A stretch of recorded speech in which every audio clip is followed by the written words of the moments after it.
generation actually had a scientific interest in Pertwood, I was instantly so chuffed and so intrigued, desperately wanted to go have a look. When Kier approached us about running the sustainability training down in our camp in Pertwood, we leapt at the opportunity, really. For us, it was a chance to explore different kinds of sustainability and also very much build relationships, and through building relationships, opening the ground for creativity and new ideas to come.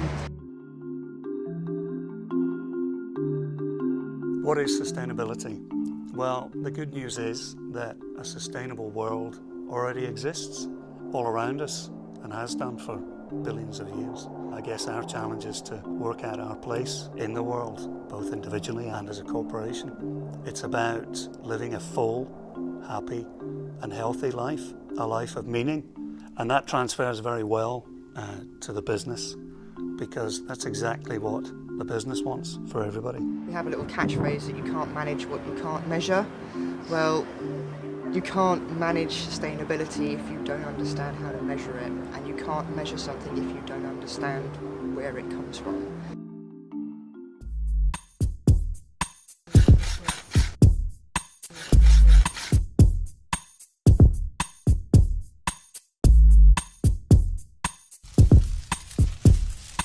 So the first day was very much about where do materials come from, where do tools come from.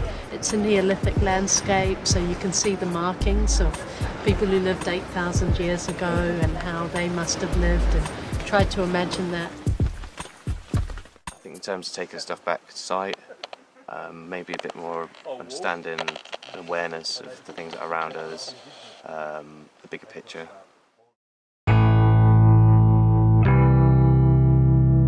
Join the dots from the Big Bang, it's just huge, isn't it? I don't think we realise, like, we are a part of something bigger, and we all are essentially one. And we worked with that story of the timeline as a narrative throughout the weekend, finding a very practical, hands-on way to open up a shared story amongst everybody and between all of us and the planet. Getting up in front of other people, and you know, there was they didn't hold back about sharing about their experience. Obviously, right, so starting here, basically the word is curiosity. A bit of creativity was needed as we're walking along the lake. We're looking for different materials. We've come across some flint.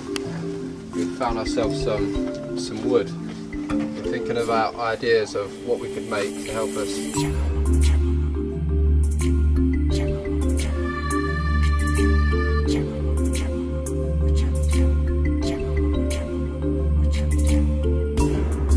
Seemed quite comfortable at considering different values and how relevant they were. And then we kind of went right forward into how is it now for us, and what is our role as a species that can reflect on all of this and can make choices. And somewhere in the middle of all that we learned about biodiversity and connectedness. Bees have been around for 60 million years.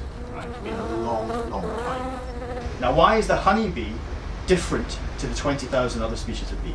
The thing it's got in common is that all 20,000 species only eat from the plant, but this is very different. This species of bee is very different because it's done something even more magical, is that the honeybee takes the nectar back to the nest and converts that nectar from a complex sugar into a simple sugar, and it turns it into honey.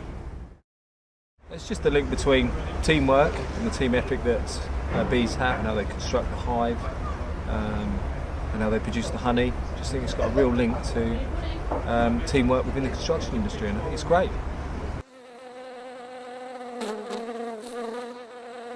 I think it's a very good idea to introduce bees into construction sites, and a lot of BREEAM regulations and stuff now. You get obviously points for doing things like that, and it's part of the permanent structure as well. Coming here sort of opens your mind. You can take it back, like certain things about bug houses on top of buildings and all sorts of upcycling from the skips and stuff like that.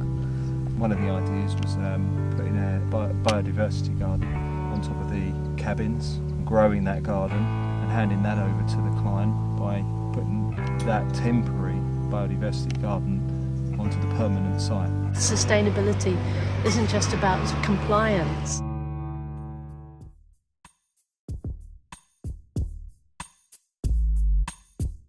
The impact that we have with the buildings and things that we build are, well, quite literally defining tomorrow's environments, which is the embodiment of Kier.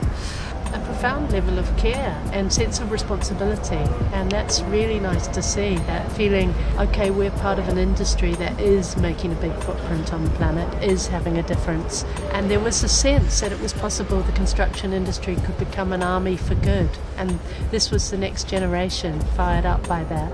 I was like, well, we're on the side of the right guys. The time we had this morning when we was quiet was really good, and it really drew on how much noise is normally in our environment. I think that probably all companies should have a short spell of silence in the morning before they start work.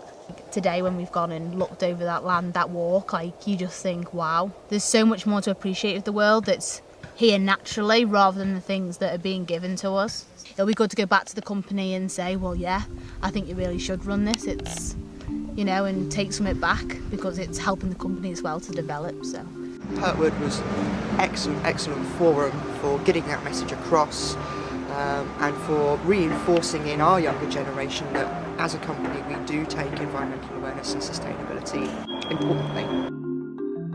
If everyone in the business could align with those statements and those principles and that narrative, then I've no doubt that we will get there and we'll create the future that we want, and that's a sustainable and responsible future for everyone.